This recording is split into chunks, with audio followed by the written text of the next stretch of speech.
साहब हमें परेशान मत कीजिए, हम तो वैसे भी रात भर से परेशान हैं। परेशान तो तुम लोगों ने कर रखा है। नहीं साहब, आपको गलतफहमी हो गई है।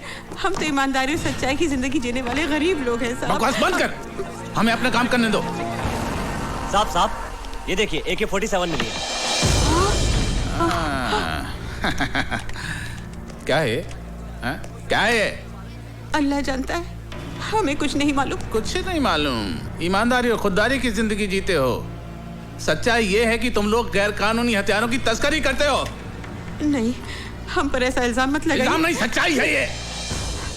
तुम लोग अपने मतलब के लिए अपना ईमान बेचते हो, अपना वतन बेचते हो। नहीं। अपनी जुबान को लगाम दो साहब। मैं समझ गया आप लोगों की साजिश को। जिन हथियारों को मैं भवानी प्रसाद की मौत बनाना चाहता था, उन्हीं हथियारों की ढाल बनाकर आप मुझे फंसाना चाहते हैं। ये सब क्या है बेटा? ये क्या बताएगा? मैं बताता हूँ। तेरा बेटा देश का दुश्मन है। दंगे फसाद करवाने वालों को ये हथियार सप्लाई करता है। और वैसे भी तुम लोगों के पास है क्या? या तो AK-47 है या इस देश के लिए नफरत है। ASP, ये नफरत तुम जैसे बेईमानों ने अपने स्वाद के लिए पैदा की है। हर इंसान पहले हिंदुस्तानी है, फिर बाद में मुसलमान या हिंदू। इस देश की आजादी के लिए जितना खून हिंदुओं ने बहाया है, उतना ही खून मुसलमानों ने बहाया है। अरे बंद कर ये हिंदू और मुसलमान के नाम पर देश को बांटने का खेल। क्योंकि जिस दिन इस जनता को ये खेल समझ में आ गया ना, उस दिन तुम्हें अपना सर छुपाने के लिए ये जमीन भी कम पड़ेगी। अगर अब भी तुम एक सच्चे हिंदुस्तानी हो तो जाकर अरेस्ट करो उस भवानी को जिसके तुम दलाल हो।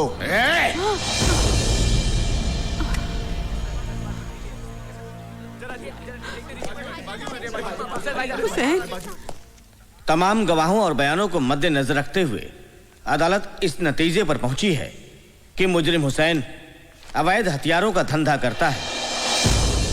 लिहाजा यह अदालत मुजरिम हुसैन को 5 साल की सेक्शन 25 आर्म्स एक्ट के तहत बामुशक्कत सजा देती है।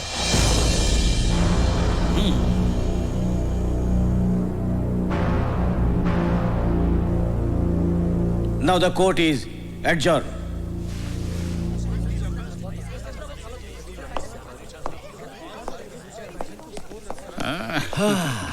देख लिया भवानी प्रसाद लल्ला से टकराने का अंजाम।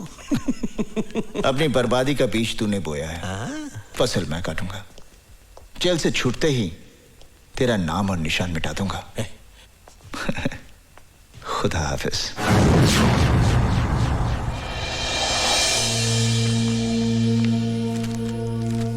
इंस्पेक्टर वर्मा,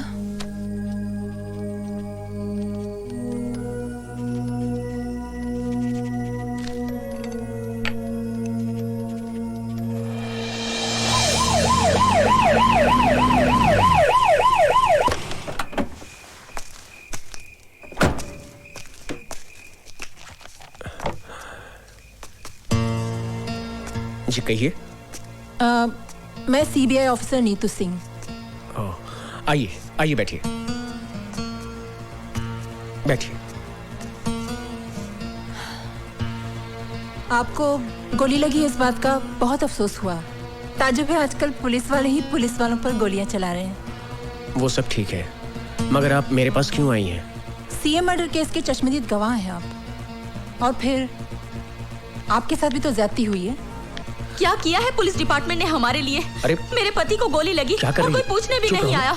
हाँ मैडम, आप जाइए मैडम, मैं आपके आगे हाथ जोड़ती हूँ, आप हमारे पे रहम कीजिए मैडम। प्लीज मैडम, इसकी बात का बुरा मत मानिएगा। मैडम प्लीज आप जाइए, प्लीज मैडम, हम पर रहम खाइए। बस करो मैडम, ठहरिए मैडम। CM का मर्डर होम मिनिस्टर भवानी प्रसाद की साजिश थी। और तुम पर गोलियां किसने चलाई? SP वाघमारे ने।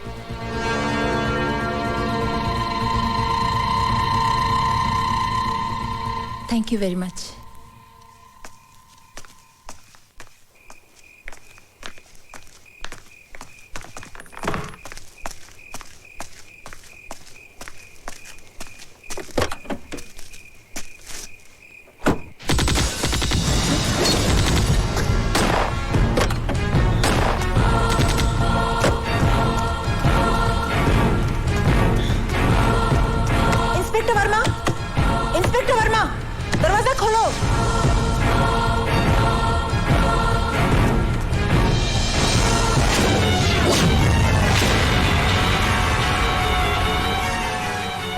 मर्यादा में रहकर बात करो ऑफिसर।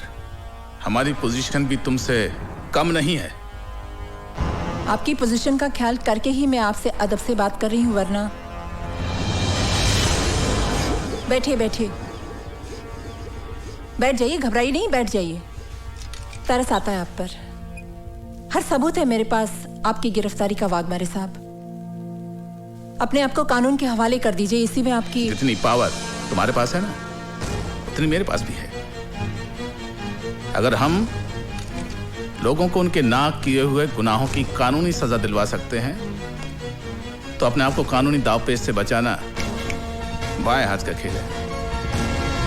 और वैसे भी लोगों को फंसाने में हम माहिर हैं, इसलिए हमसे टकराना नहीं, वरना दिल्ली से जिंदा आई हो कफन बॉक्स में लाश भिजवा दूंगा।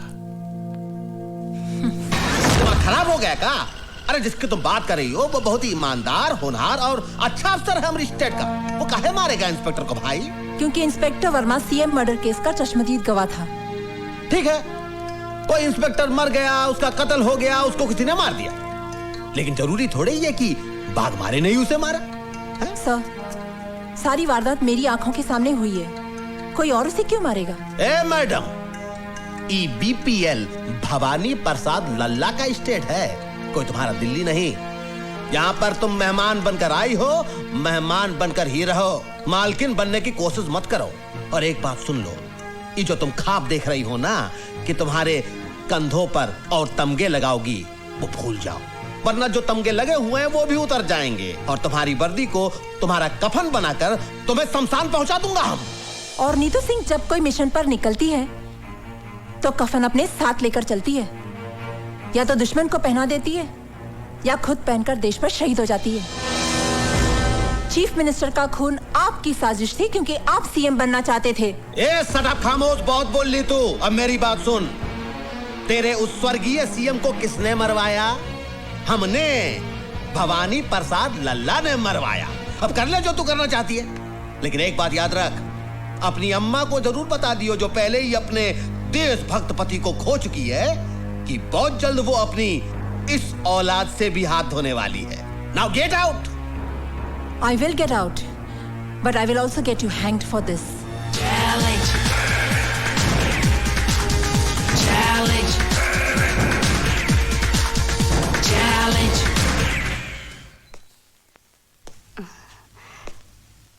कौन? नमस्ते माँ जी। नमस्ते। मैं विक्रम, आपकी बेटी के साथ ऑफिस में काम करता हूँ। अच्छा, मगर वो तो घर पे नहीं है। जानता हूँ माँ जी, वो दिल्ली गई हुई है। अरे आपकी बेटी तो बहुत होनहार ऑफिसर है, सीएम मर्डर की गुत्थी तो उन्होंने यूं सुलझा दी। हाँ, वो इसी सिलसिले में दिल्ली गई है। कह रही थी कि सीएम मर्डर के कातिल का पता चल गया है। मगर एक बात तो बताओगे, ये भवानी प्रसाद खुद सीएम क्यों नहीं बना? इसमें भी उसकी चालाकी है सर। वो अच्छी तरह जानता है कि अगर वो फौरन सीएम बन गया तो मीडिया और कानून उसे जीने नहीं देगा, इसलिए उसने अपने मामूली से आदमी को सीएम बना दिया, सिर्फ इसलिए कि कलम उसकी चलती रहे लेकिन स्याही भवानी प्रसाद की हो। बेटे, तुम चाय पियोगे, कॉफी पियोगे? नहीं माँ जी, बस एक गिलास पानी पिला दीजिए। अच्छा, मैं लाती हूँ।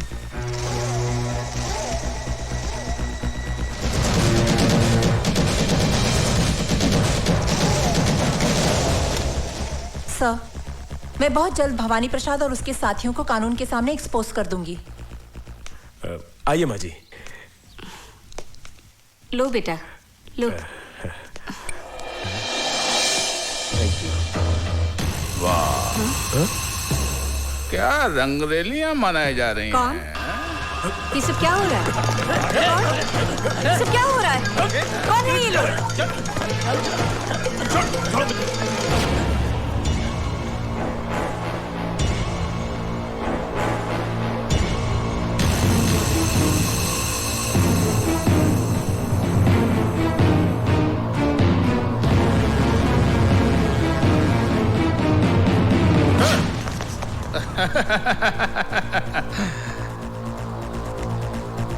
शर्म नहीं आती?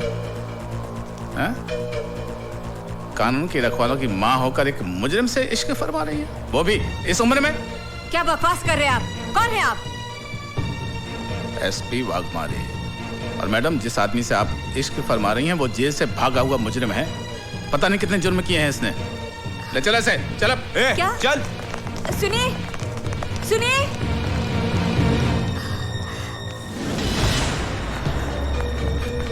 माजी, माजी, हाँ? वो अपनी नीतू सिंह मैडम है ना, उनको पुलिस ने गिरफ्तार कर लिया। क्या? अदालत की कार्रवाई शुरू की जाए। मैं नीतू सिंह से कुछ सवालात पूछने से पहले अदालत के सामने कुछ सबूत, कुछ गवाह पेश करना चाहता हूं, जिसे देखने और सुनने के बाद अदालत बहुत जल्दी अपने नतीजे पे पहुंच जाएगी। मेरा पहला गवाह है टाटिया।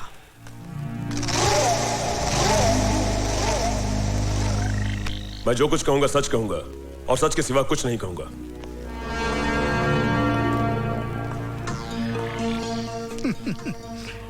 भाई, कितनी बार जेल जा चुके हो? कुछ याद नहीं, गिनती थोड़ी ही करता हूं। हाँ, बराबर है। एक दो बार गया तो आदमी गिनती कर सकता है। जिनका रोज आना जाना है उनको गिनती कहाँ याद रहेगी? ये सब काम जिसे आप गुनाह समझते हैं, ये मेरा धंधा है। जिंदगी में कभी हमारा भी ऐसा काम पड़ा तो करोगे? करेंगे साहब, मगर इसके लिए आपको हमारे पार्टी हाईकमान से बात करनी पड़ेगी। कौन है तुम्हारा हाईकमान? पार्टी हाईकमान कौन है ये तो मैं नहीं जानता, मगर मेरा हाईकमान वो है सामने, कैप्टन नीतू सिंह।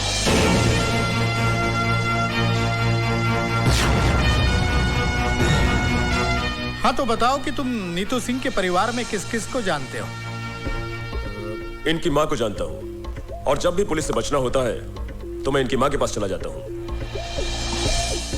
ठीक है, तुम जा सकते हो। ठहरिए वकील साहब, इतनी भी जल्दी क्या है? कुछ हमें भी बोलने का मौका दीजिए। योर ऑनर, मैं टाटिया से कुछ सवालात करने की इजाजत चाहता हूँ। इजाजत है। Thank you sir.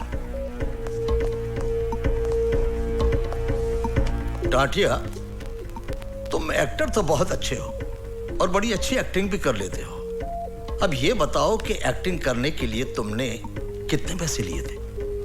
मैंने ड्रामा नहीं किया, जो कुछ भी कहा सच कहा। सच नहीं, झूठ कहा है तुमने।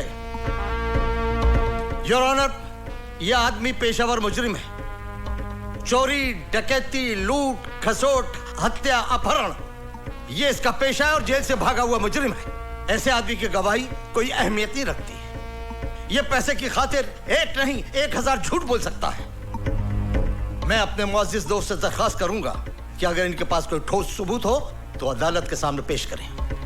एक नहीं, कई सबूत है, कई सबूत है। मिलॉर्ड, मैं पुलिस ऑफिसर वाघमारे को अदालत में पेश करने की इजाजत चाहता हूं। इजाजत है।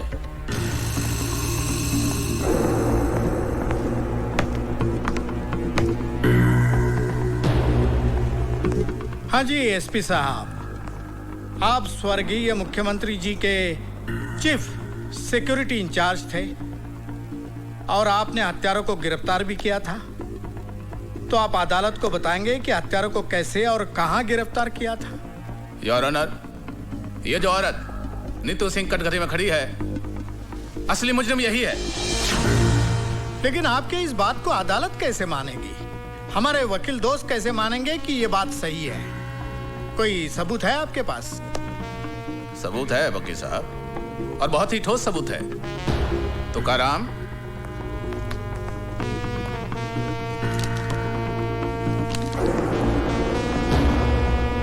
योर ऑनर, यह है वो पिस्तौल जिससे स्वर्गीय मुख्यमंत्री साहब की हत्या की गई, और यह है वो रिपोर्ट जिससे यह साबित होता है कि हत्या इसी पिस्तौल से की गई।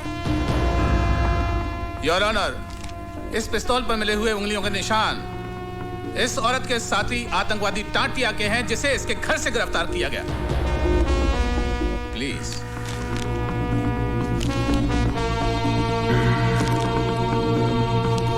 Any question?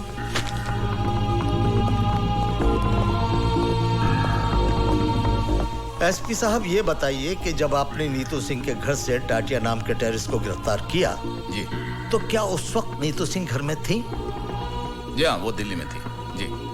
इसका मतलब ये है कि वो शहर में नहीं थी, और आप ये भी जानते हैं कि उसकी माँ अंधी है। जी हाँ। योर ऑनर, मां के अंधेपन का और नीतू सिंह के घर में ना होने का फायदा उठाकर एक मन गढ़ंत कहानी को हकीकत का रूप देने की कोशिश की जा रही है। आप तशरीफ रखिए। जी, थैंक यू योर ऑनर, अब मैं शांति देवी को अदालत में बुलाने की इजाजत चाहूंगा।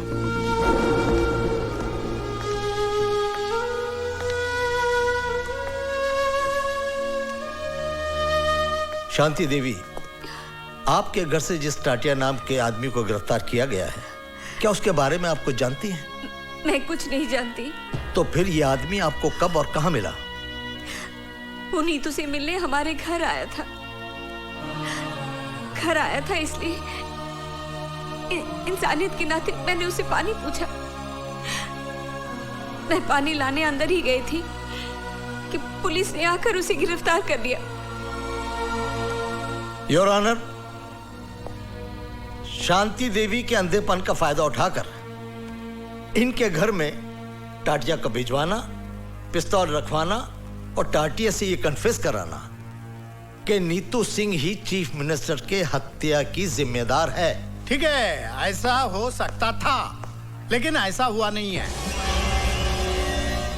मिलॉर्ड, मैं शांति देवी से कुछ सवालात पूछने की इजाजत चाहता हूं। इजाजत है। Thank you milord. Shanti Devi ji, अभी अभी आपने कहा कि टाटिया आपके घर नीतू से मिलने आया था। जी। बहुत अच्छी बात है, लेकिन उसको बिठाने की क्या जरूरत थी? जी नहीं, मेरा कहने का मतलब यह है कि उसको प्यार से बिठाने की, पानी पिलाने की क्या जरूरत थी? कहीं आपका और उसका... Stop this nonsense! बहुत हो चुका। अब तक मैं कानून के नाम पर चलने वाली इस नौटंकी को देखती रही, लेकिन अब मैं इस केस को पूरी तरह जान गई हूं और अच्छी तरह समझ भी गई हूं। मुझे ये भी मालूम है इस केस का फैसला क्या होगा। लेकिन जज साहब, मैं आपके सामने एक बात कहना चाहूंगी कि आपके इस फैसले से सीएम मर्डर केस की फाइल हमेशा के लिए बंद हो जाएगी। जज साहब, अफसोस इस बात का नहीं है मुझे कि मुझे सजा होगी। सजा तो मैं काट लूंगी। हाँ, अफसोस इस बात का जरूर रहेगा कि असली मुजरिम कितनी आसानी से कानून को धोखा देकर बाइज्जत बरी हो जाएगा। यह अदालत कल तक के लिए मुलतवी की जाती है। पूरी तरह से फंस गई।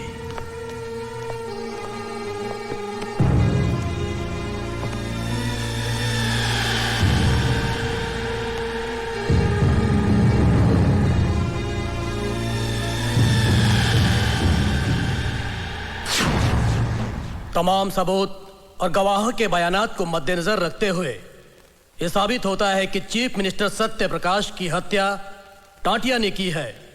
लिहाजा यह अदालत मुलजिम टाटिया को हत्या के जुर्म में ज़ेरे दफा 302 के तहत उम्र कैद की सजा सुनाती है। जिस हथियार से हत्या की गई वह हथियार नीतू सिंह के घर से बरामद हुआ है और मुलजिम टाटिया के बयान से साफ जाहिर होता है कि नीतू सिंह भी उस हत्या में शामिल थी। लिहाजा यह अदालत नीतू सिंह को मुजरिम करार देते हुए 5 साल कैद बामुशक्कत की सजा का हुक्म देती है।